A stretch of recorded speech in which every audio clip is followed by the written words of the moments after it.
Hello everyone, this is Maria from Reborns. I am making this video to go over the first step of my 12-step plan for creating a reborn. So let's get started. It might end up being a lengthy video, so I suggest if you want to go get some coffee or some tea or a soda, go ahead and pause this video and then come back when you're ready. So the first step is you want to purchase all your supplies. You don't want to get started with painting your kit and then realize that you're missing something. I suggest that you take the plunge and invest the money you need to purchase everything you're going to need in order to complete your baby from beginning to end. That is what I did, and it worked out really well for me. I think it will save time, energy, money, and frustration, because you don't want to be in the middle or in the end of creating your reborn and then realize that you're missing one little piece of something that will prevent you from finishing your baby. So, okay, let's go ahead and get started. So once you spend a lot of money on this hobby, you will end up doing one of two things, in my opinion. Is you will either get motivated and start painting, or you will realize that you're just not motivated to get started. And you will be amazed at how many people changed their minds after they've invested a small fortune, only to realize that they made a mistake and that, nah, I'm really not feeling this and I don't want to do it. I know that some of you think that by creating your baby it will be cheaper to do so, but speaking from experience, I could have purchased a really nice reborn with the money I spent buying all the supplies I needed to get started. So I would ask myself, stop and really think about what your motivation is in getting started in this hobby. Do you want to learn the hobby and create something beautiful? Do you want to create a reborn for yourself that you can enjoy and know that you made it yourself? Or is it to save money? Or is it to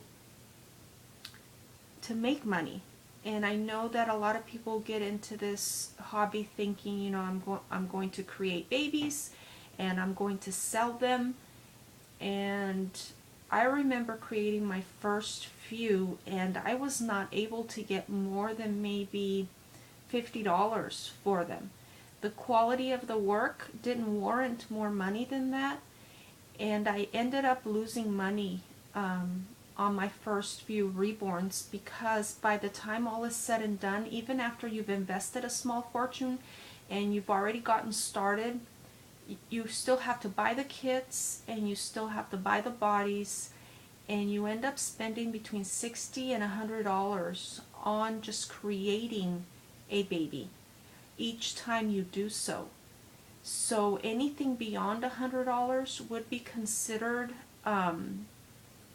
the money you're actually putting in your pocket, but you're not taking into account the eBay fees if you decide to sell your baby through eBay.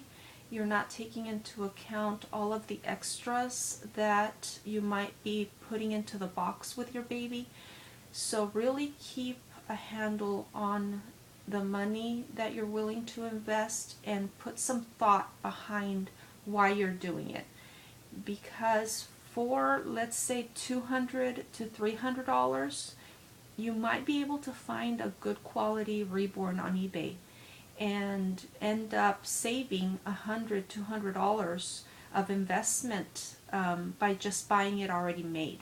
So really, think about what your motivation is, why you want to do this hobby, and then take it from there. So if you decide that, yes, this is what I want to do, and these are my reasons why, and this is the right decision for me, then you can go ahead and get started with making your list of supplies and going out and buying them.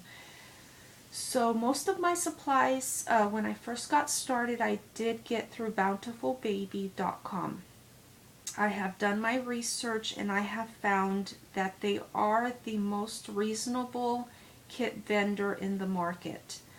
Most of their supplies are cheaper than anywhere else. So that is where I go. That's where I go to get most of my supplies. And I'm on a budget, so I really can't afford to overlook the price on anything that I buy.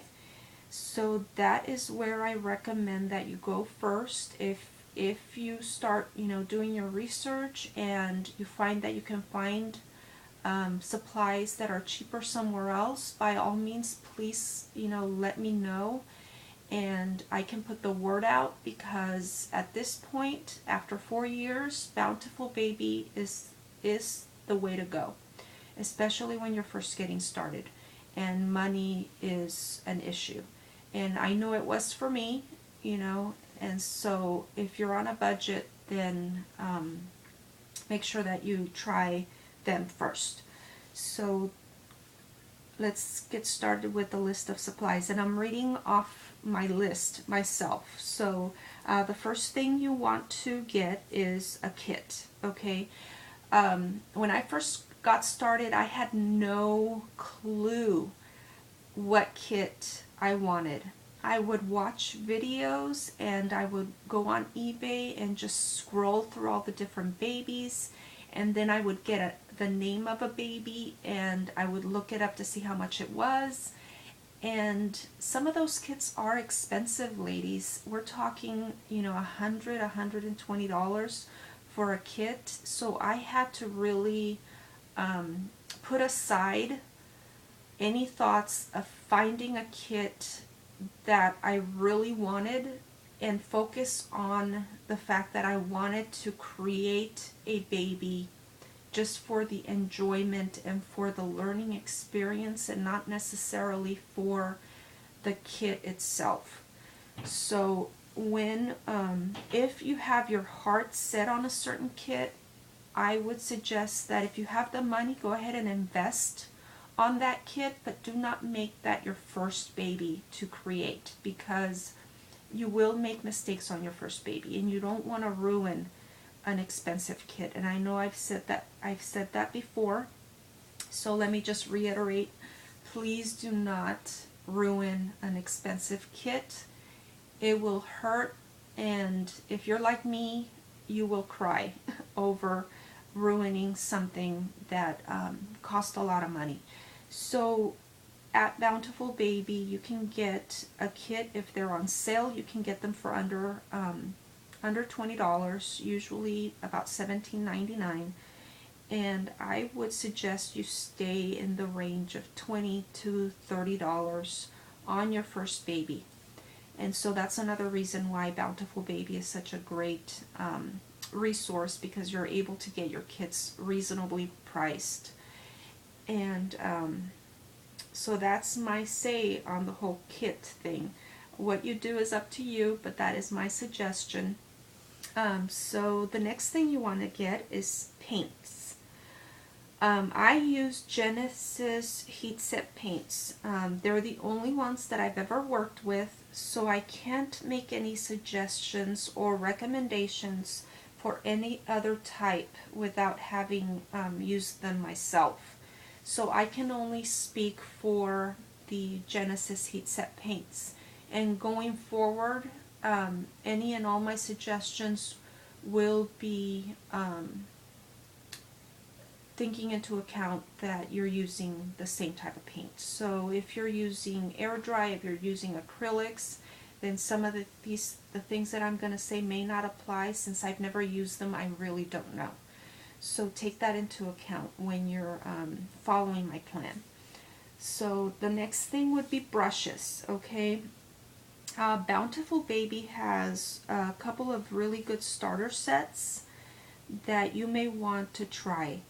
I got my first set from them, but I have switched over to purchasing cheaper options like at Michael's and Walmart, anywhere where I can find brushes that are inexpensive, I will grab them. And if they don't work, then it's not a big deal. I just throw them away. And some that I use, I may only be able to use a few times, and then I throw them away. But ladies, if I spent $1, it's not a big deal. The only thing that I have spent a lot of money on is a pouncing brush, and it's a hard bristle brush that I got at Michael's. And I believe I might have paid like $4 for it because I used their 40% off coupon, and I believe it might have been like $9, so I spent under $5 for it. So just keep that in mind. Again, if you're on a budget, look around, go to Michael's, use your coupons, and just shop wisely. If money is not an issue, then you can go on eBay and buy some of the really expensive sets that are out there, but I really don't know enough to comment on them because once I see the price, it just turns me off and I move on, and I end up getting them somewhere else. So the pouncing brush you want to use like on the hands and feet. You pounce it after you've applied the paint, and it really gets into the crooks and crannies and takes out that pooling of paint that sometimes happens in the creases or between the toes. So you do want to invest in a good brush that you can use to pounce. And it has to be a hard bristle brush, but not hard to where it can damage the vinyl. So keep that in mind, and just play around with it. If you touch the tip and it hurts the tip of your fingers, then it's probably too rough and you want to buy something else. So I will be discussing paints and brushes on their own in a separate video because it does take some time to go over each of these subjects, so they will be discussed separately. Sponges. There are several types of sponges that you can use. They're cosmetic sponges, blending sponges. I've seen some people use even dishwashing sponges. I've never used them myself, but I have seen some people use them.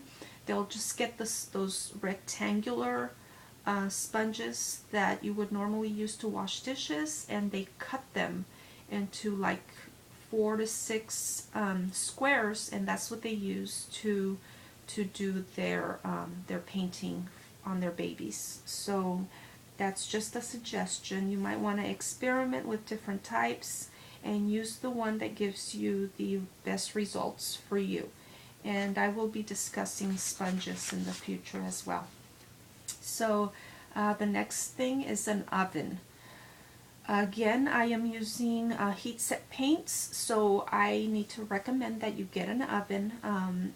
Bountiful Baby has a new wave oven that they offer on their site, and I know that most Reborn artists use this oven, and being the cheapskate that I am, I went with a cheaper option, which was the Big Boss. And I purchased it at Walmart. It was under, I believe, $150. Do I recommend the Big Boss? No, I don't. You cannot step away from that oven, not even for a second, because it will overheat. So my suggestion is that you do your research, that you read the reviews on any option that you are considering, and make an informed decision on which one you want to buy. So the next thing is paint thinners. I know that there are several different brands of paint thinners. I have only used 2. I've used the one from Bountiful Baby, but it can be a little pricey for the size that they sent. So I ended up going to Michael's, and I buy the Mona Lisa brand, and with the 40% off coupon at Michael's, I get it for about $6. So that is what I recommend. It works really well for me. I haven't had any issues. I've been using Mona Lisa for about at least three years, and it's the only brand that I use. So before we move on to the next step, this video is already at 15 minutes, so I will go ahead and stop it and pick up where I left off on my next video. Okay, bye.